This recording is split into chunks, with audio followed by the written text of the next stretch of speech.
Hi there. Welcome back. I'm Lee Sharon, and this is the brand new third paddock here at Old Tavern Farm.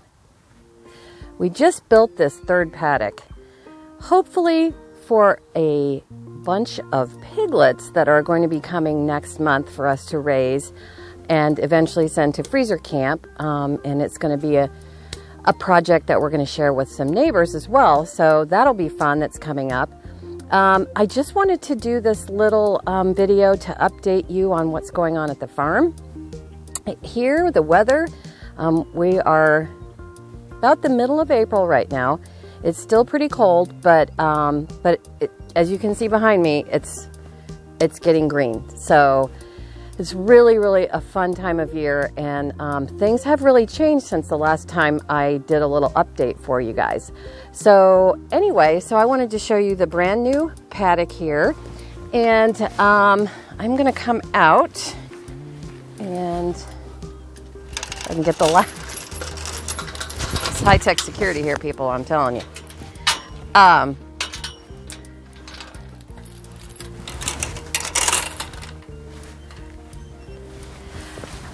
So this is the brand new paddock, and behind you, the relief paddock for the horses is getting green, and I'll show you that.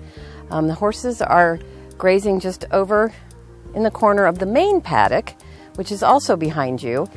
And our garden is really starting to look good. So I wanted to see if you wanted to maybe join me on a little tour to see what's happening here on the farm right now. So this area next to the chicken coop is a new bed we cut in last fall, if you will remember. And I'm going to put the link to that episode in the info card section. But right in here is where our asparagus is. And it's too early for asparagus to come up here in my region. So that will be another show for you to look forward to. Hey! But what is coming up is my rhubarb. So the rhubarb is coming up beautifully, and it looks, oh, there's a little piece of trash that blew into the yard. When you have property, you always get trash blowing through it. So that's one of the, gotta take the bad with the good. So pick that up later. Yeah, so the rhubarb's looking really good. And I think I remember I told you about the plum whips that I had healed in over here. I think they're doing okay. I can't really see any warning signs, so I guess we're gonna have to wait and see how they end up coming along. All right, let's walk over to the berry garden. Now, another thing that we did this spring, or just a couple of weeks ago, was we fenced in the berry garden. The deer were starting to eat the tops off the berry bushes, and that was not making me happy. So I suggested that we go get some of this really nice sort of small squared, I think this is like 5x5 maybe. This is called goat and sheep fencing. And we still need to put another support stake in the middle here, but we were just trying to sort of do damage control at the time. So let me take you inside and show you the fun stuff going on with the berries. As I told you last year, these are honeyberries, and they are starting to set their little buds. I can get a close up here. Even those are little flower buds in there. So they are starting to leaf out and start to bud. Now this is a different variety of honeyberry to the one I just showed you.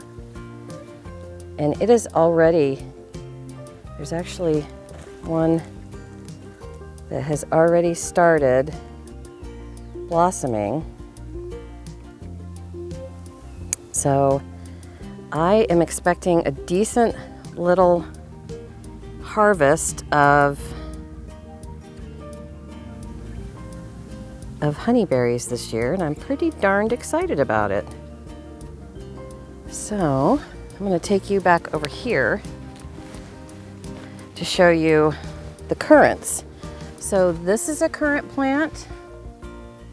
This little tiny wee one here, that's a currant as well. And this is a currant plant. Now, currant plants, the variety of this is a champagne currant, and they are beautiful. This is the biggest shrub that I have of currant, and they will get quite large. This plant is probably only 4 or 5 years old, so, but still, I'm just stoked about how everything is looking right now. Everything's looking really good. So the new additions that we just installed here is a raspberry cane. And not only do I use raspberries for their fruit, I use the leaves in tea and herbal medicines. So this is exciting to get my first couple of raspberry canes going. Lovely. And these are red raspberries. So, and the other really exciting part of, sorry for the jumpiness, I'm jumping around the mud, is already starting, as you can see, to grow. Same with this little guy. They are 2 varieties, you have to have 2, of elderberry. So I'm super excited about this. Elderberry is amazing stuff. It's incredibly healthy. It's a beautiful plant. It'll grow up into a sort of a tree-like shrub. So this is the first time I've ever grown elderberry, and I'm amazingly excited. So if this does well here, this spot right here is just for getting these guys going. We will move them probably to another location when they get larger and more able to fend off the wildlife. So they will stay here for this year. They won't put on that much growth, and then next year probably we'll transplant them. Yeah, speaking of transplanting, let's go and look at those trees I showed you last year. Okay, so this is the purple leaf plum that we put in back in the fall, and it is doing really well. It's starting to set its buds for the spring. Each one of these branches is doing quite well. So in the next month or so, I'll bring you back over here to see how it's doing.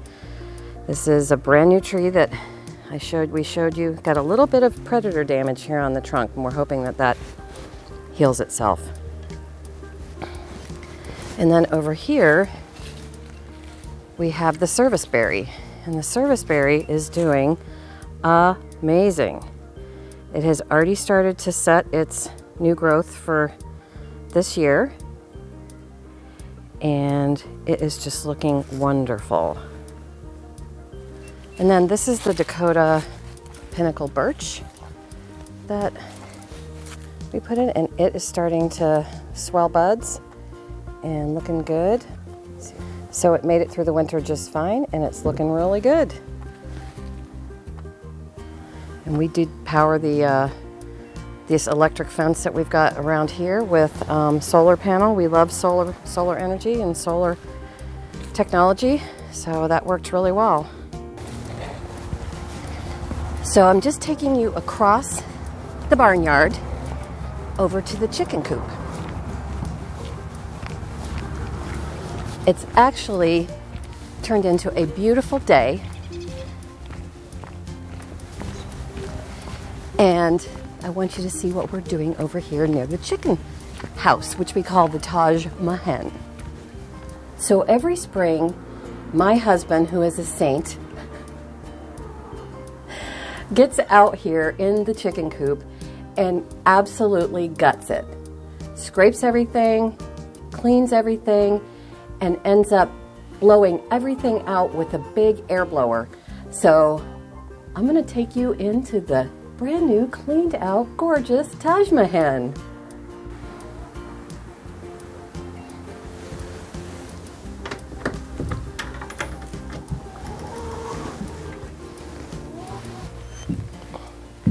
So everything is nice and tidy for the girls who are out enjoying the sunshine outside. And we've taken down the insulation through that. We have a vent hatch over here. We have taken the insulation down. During the winter, we have this blocked in with insulation panels. And so they have more airflow. And that's looking out to the berry garden area and out into the meadow. Okay. So, oh, there's one mama. Hi, mama. How you doing? This is a light Brahma. This breed is called a light Brahma. And they are super great layers. She's not super friendly at the moment. She looks like she's a little annoyed. But I would be too if I were trying to lay an egg and I had a camera in my face. So this is how we do it. We hang the